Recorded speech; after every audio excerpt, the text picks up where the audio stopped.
The most expensive part of raising livestock is feeding them. Profitable farm managers find that growing their own forage is less expensive than buying other types of feed.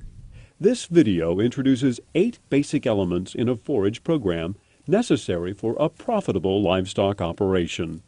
As such, there is a great deal more that producers may wish to know. A list of resources appears on screen at the end of the video. Universities, crop associations, and seed companies all have reliable information online to help you produce successful forage crops. There are a wide variety of forage choices. Among them are ryegrass, tall fescue, orchard grass, and clover. To be successful with any of these, consider following these 8 basics. At the end of the day, high-quality forage production leads to productive livestock and farm profits. If a producer has a good forage program, he has the opportunity to simultaneously minimize expenses while also providing good nutrition that can lead to good levels of productivity and increased income. That's our basic natural resource, and I think any sound business model needs to take advantage of what's naturally available in their area. Anytime you look at the cost of production, whether it's beef cattle or it's dairy, goats, whatever, your feed cost is your major expense. There are some fundamental principles that are critical. They're critical to the sustainability and the profitability of forage production, regardless of what's grown, where it's grown, and how it's utilized. The characteristics of forage species vary greatly. When deciding between growing fescue or orchard grass, for example, or between annual or perennial ryegrass, factors such as geography, climate, and soil type will dictate what forage species are best suited for your farm. They're grown on a wide variety of soil types. They're grown under many different fertility regimes. They're grown in a whole host of environmental conditions ranging from very hot to cold, from very wet to dry. Everything begins with the soil. That is our baseline. That will really dictate what we can grow and how long we can grow it. Besides soil and climatic considerations, you'll find that certain forage crops are better suited for certain livestock. Because each animal has different nutritional needs, you'll want to choose your forage accordingly. It's important to bring the animal into it because what is appropriate forage quality for one animal may not be appropriate for another. Different species yield differently. They can provide varying levels of nutrition. They have differing distributions of growth, and some species will persist longer than others. Determining what to plant is a very important consideration. The nutrient level in the soil is a good starting point if you want to produce quality forage. Soil amendments in the form of lime and fertilizer may be needed. However, nutrient flows, especially nutrients recycled by animals, may greatly affect the need for soil amendments. The most important economic investment that I could recommend in a fertility program, regardless of what forage we're growing, is simply get a soil test. A soil test provides the basic to know what we're dealing with. Nutrient flows do need to be considered. Every livestock farm has nutrient flows. Management of the animals, fencing of the pastures can impact where those nutrients go and the extent to which they go to certain areas. The next step is to plant your forage crop carefully. Establishing the crop successfully requires planning and wise decision-making. The use of high-quality seed and timely planting are just a couple of the aspects that lead to success.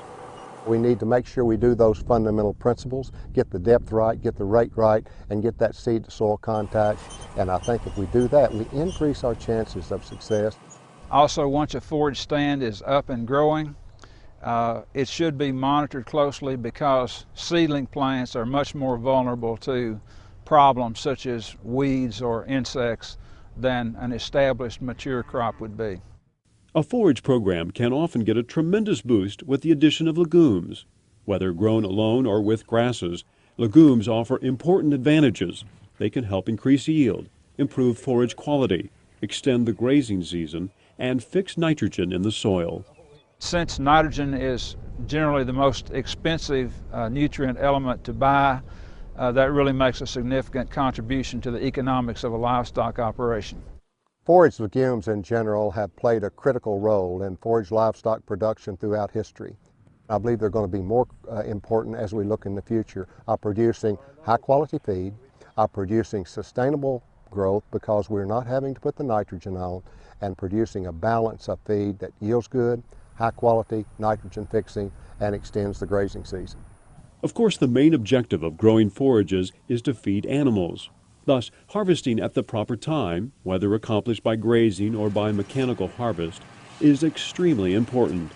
The goal is to decide the optimum time to harvest, which leads to good productivity and forage quality. Stage of maturity at harvest is the single greatest management factor under the control of a producer that affects forage quality. Animal performance is very much related to nutritional value of the material, and stage of maturity at harvest greatly affects the nutritional value. How animals are grazed dramatically impacts pasture health. Knowing about different grazing methods allows you to select the right approach to meet your forage objectives. There's a lot of factors that impact forage quality, and one of the most important factors if we're growing a grass, a legume, or grass-legume mixture is that of when we harvest it, how we harvest it. If we're not set up where we can rotationally graze, give the plants a chance to rest after we graze them and then graze them down again, chances are we get way behind in the spring. And as the pasture gets away from us, animal performance will be reduced. If you had a truckload of hay, you wouldn't just dump the whole truckload of hay out there on the ground and let them have it, go at it, because they're going to waste a lot of it. Same thing with the grass. Because you're controlling what they're getting, how much they're getting, you can control. If they need more, you give them a little bit more. If they're looking good, and then you can just kind of control how much they get on a day-by-day basis. I can take these two paddocks right here, this group of cattle that you see behind us, and switch them back and forth just every 2 or 3 days, and then it will last all summer. And it'll give the other time to get up and get straightened back up before you have to move them again. Another benefit of rotational grazing is the possibility of extending the grazing season. Storing feed is one of the most expensive aspects of animal production, so lowering storage requirements through grazing management can reduce costs.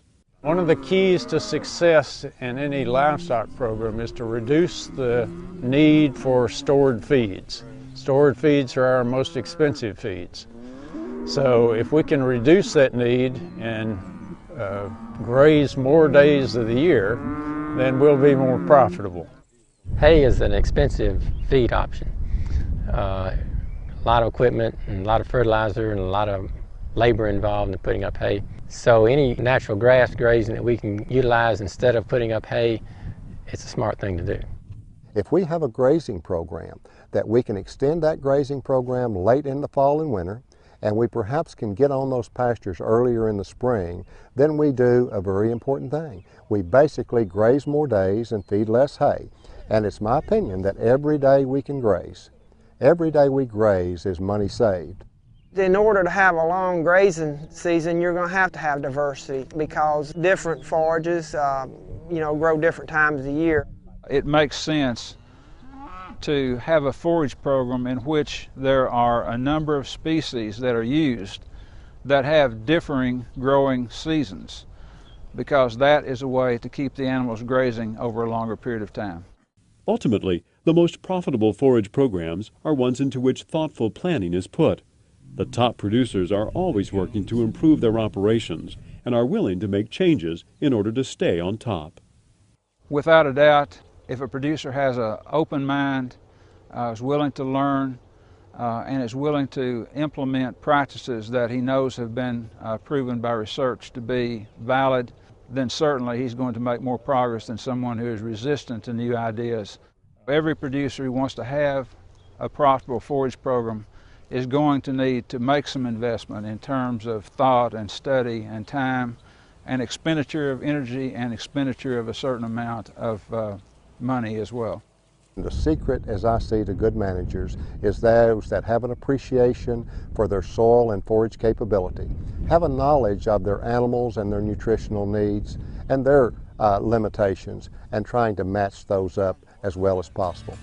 Attention to details discussed or listed in this program can greatly increase the chances of producing high-yielding, high-quality forages.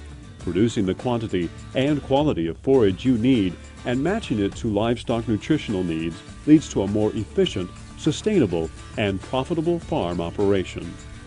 For more on the science and management of forage crops, contact any of these organizations, or you can also put this disc into your computer to access additional resources. To get specific information about any of these forage crops in your state, visit the USDA website.